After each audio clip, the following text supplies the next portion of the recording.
ঘোষণা হয়েছে, যার প্রক্রিয়াতে আজকে বাছাই পর্ব ছিল।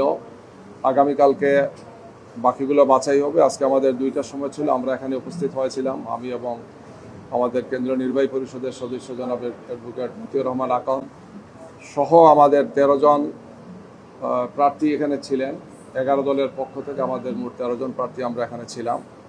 তো বাছাই পর্ব খুবই সংক্ষিপ্ত হয়েছে। যে সমস্ত বিষয়গুলো ওনারা চেয়েছেন আমরা সেগুলো উপস্থাপন করেছি, ওনারা দেখেছেন। এর মধ্যে 12টিকে প্রাথমিকভাবেই ওনারা মনোনয়ন বৈধ বলে বলেছেন, আর একটির জন্য কিছু তথ্য ওনারা চেয়েছেন।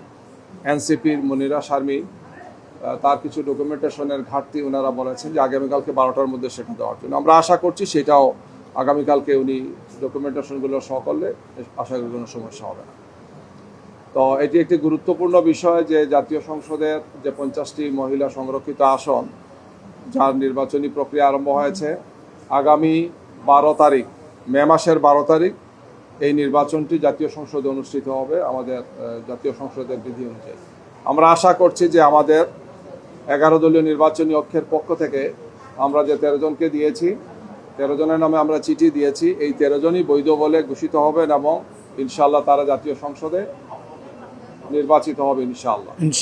এবং এই জাতীয় সংসদে তারা গুরুত্বপূর্ণ দায়িত্বশীল ভূমিকা পালন করবেন। আমরা এই প্রত্যাশা রাখি যে আমাদের এই জাতির অর্ধেক হচ্ছেন মহিলা, ভোটার অর্ধেক মহিলা।